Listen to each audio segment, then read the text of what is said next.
மாறித்தின்னும் கொடூர பசிக்கு பலியாகி விடாமல் இளைஞர்களை நெறிப்படுத்தும் விதமாக விடியலுக்கு கைப்பிடித்து அழைத்துச் செல்லும் நோக்கமாக இந்த நாடகத்தை அரங்கேற்றுவது பெருமைக்குரியது. எனது உடன்பிறவா சகோதர சகோதரிகளே, இன்று இத்தருணத்தில் சிப்கோ இயக்கத்தினை தழுவி ஒரு கற்பனை நாடகம் இங்கு காண்போம். காட்சி ஒன்று, மரம் வெட்டும் ஊழியரும் பேசும் மரமும்.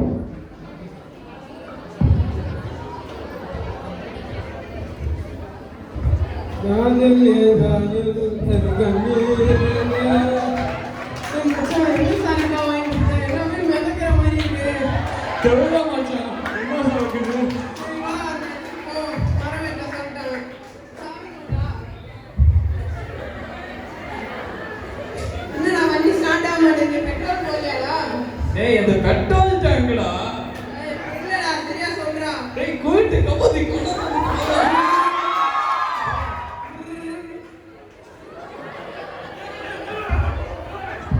பார்த்து மாட்டா மச்சான் ரொம்ப வலிக்குதுடா. இதெல்லாம் என்னடா வலி? அவனை விட்டு போனா பாரு மச்சான். மச்சான் நான் அந்த ஃபீல் பண்ணல. ஒரு பொண்ணு போனா என்ன நிறைய பொண்ணு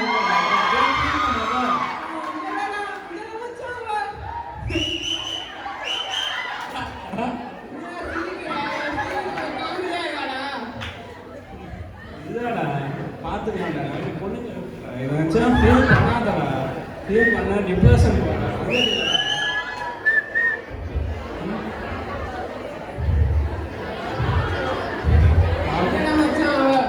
டேய் அங்க அஞ்சேதடா எக்கச்சக்கமா யாரோ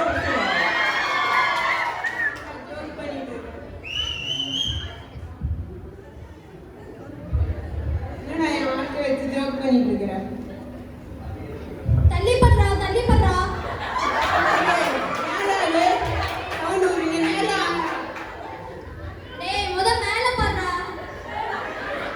மச்சான் மரம் பேசுறா. என்ன சார் கிட்ட வாங்கிட்ட ஒரு மாதிரி வித்தியாசமா இருக்கு. தெரியுதாடா என்ன சொல்றீங்க? ஆனா நீ நதான் போய் பேசுறடா. டேய் போய் பேசுறடா எனக்கு மட்டுமே கேக்குதாடா. என்ன மரமா பேசுது? மறந்தாண்டா பேசு, கொஞ்சம் நல்லா கவனிங்கடா. மரம் தானே பேசுது. டேய் நீலாம் எப்படியா முடிஞ்சிச்சு வெட்டிக்காத. உங்களுக்கு என்னடா அவன் விட்டு போயிட்டா நீங்க வந்து உட்கார்ந்திருக்கீங்க. நாளைக்கு என்ன வெட்டிட்டு தானடா போக போறீங்க. அந்த காலத்துல எல்லாம் எங்களை மாதிரி மரங்களை காப்பாத்துறதுக்காக உத்தரகாண்ட்ல ஒரு இயக்கமே இருந்ததுடா. உங்களுக்கு அதெல்லாம் தெரியுமாடா? தெரியல என்னடா இல்ல உனக்கே சொல்றேன் கேட்கும். கவனிடா. 1975ஆம் ஆண்டு உத்தரகாண்டில் தனியார் திம்பல் கம்பெனிக்காக அரசிடம் அதிகமான பணம் கொடுத்து மரம் வெட்டுவதற்கு அனுமதி கேட்டு பெற்றுக் கொண்டார்கள். மரத்தை வெட்ட வந்தபோது மூன்று மதங்களும் தனித்தனியே போராடி கொண்டிருந்த நிலையில் மேற்பார்வையிட வந்த மரத்தை வெட்டவும் போராட்டத்தை கட்டுப்படுத்தவும் ஆபீசர் வந்தபோது. காட்சி 2.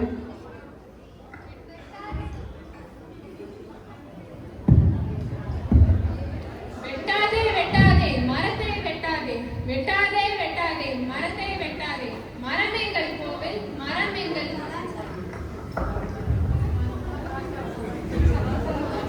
வெட்டாதே வெட்டாதே எங்கள் ஜீவமான மரத்தை வெட்டாதே. மரம் எங்கள் ஆலயம், மரம் எங்கள் ஆலயம். அஸ்தக்ஃபிருல்லா மரத்தை வெட்டாதே, அஸ்தக்ஃபிருல்லா மரத்தை வெட்டாதே. மரம் எங்கள் மஸ்ஜித், மரம் எங்கள் மஸ்ஜித். என்ன சத்தம்? என்ன சத்தம்? மரத்துக்கு முன்னாடி நீங்க என்ன கத்திட்டு இருக்கீங்க? நாங்க கத்தல அவசரமா, இது எங்களோட உரிமை கூக்குரல். இது நாங்க மரத்தை வெட்டிட்டு அங்க இருக்க நிலத்துல எங்கனால இருக்க முடியாது. இது எங்களோட இயற்கைக்கான ஒரு உரிமை போராட்டம். இது இயற்கை உரிமை போராட்டமா? உங்களை பார்த்தா முக்கோண போராட்டம் மாதிரிதான் இருக்கு. முக்கோண போராட்டமா? இவங்களே சொல்லிட்டு இவங்களே சிரிச்சுக்கிறாங்க. முக்கோண போராட்டமோ என்னமோ, மதத்தை பத்தி பேசுறதை விட்டு மரத்தை பத்தி பேசுவாங்க சிரமா. மரச்சிலுவையில் ஏற்றப்பட்ட எங்கள் ஏசையா கூட மரங்களை வெட்ட, மர வளத்தை அழிக்க, இயற்கையை முறைகேடுபடுத்த ஒப்புக்கொள்ள மாட்டார். மரம் எங்கள் ஆலயம், மரம் எங்கள் ஜீவிతం. This is government approved project. Can you hear this? Sorry, uneducated fellows. இங்க பாருங்க, இந்த இடத்துல மரத்தை வெட்ட சொல்லி அரசாங்கமே உத்தரவு கொடுத்திருக்கு. நீங்க யாரு தேவையில்லாம போராட்டம் கட்டிருக்கீங்க?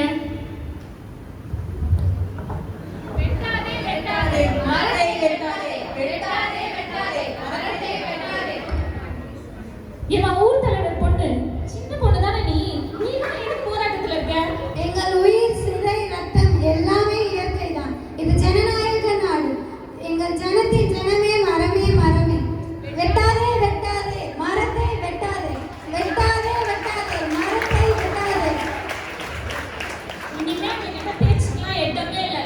Special spot take charge.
அம்மா என்ன பண்ணிட்டாங்க பாருங்கம்மா, எங்களே அடிக்க ஆரம்பிச்சிட்டாங்கம்மா.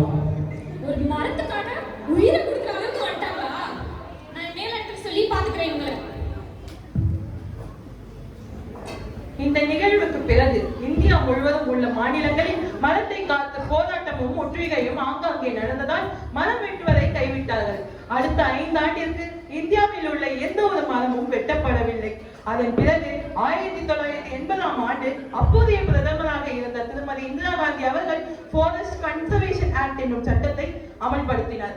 இச்சட்டத்தில் வெட்டுவதற்கு தகுதியுள்ள மரங்கள் மட்டுமே வெட்ட வேண்டும் என்னும் விதியையும் விதித்தார்.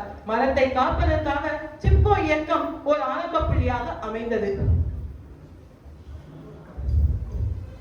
காட்சி 4 நிகழ்கால மரமும் போதையில் உள்ள இளைஞர்களும்.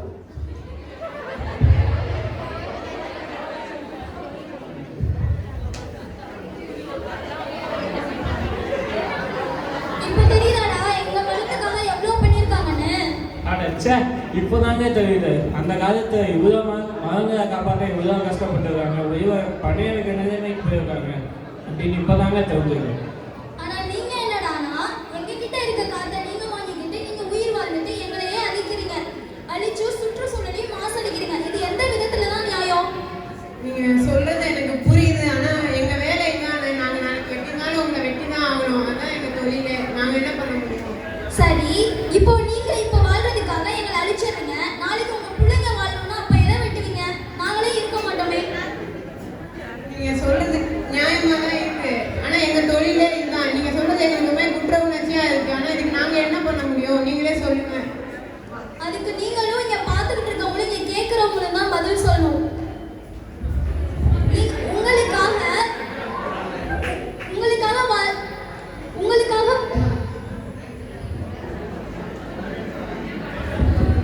மரங்கள் வெட்டுவது இன்றைய காலகட்டத்தில் அன்றாடமாகிவிட்டது.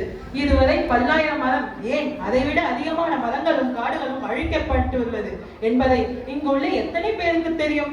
வெறும் பேச்சுக்காக மரம் வளர்ப்போம், மரம்தான் நம் வாழ்வாதாரம் என்று சொல்லாமல் முழு மூச்சாக செயல்படுவது எப்போது? இந்த நாடகம் வெறும் மரத்திற்காக மட்டுமல்ல, ஒட்டுமொத்த சுற்றுச்சூழலுக்காகவும் தான். ஆனால் நம் மரத்தை காத்தால் ஒட்டுமொத்த சுற்றுச்சூழலையும் காப்பதற்கு சமமாகும். ஆகையால் மரத்தை வளர்ப்போம், காப்போம் என்று உறுதிமொழி எடுத்து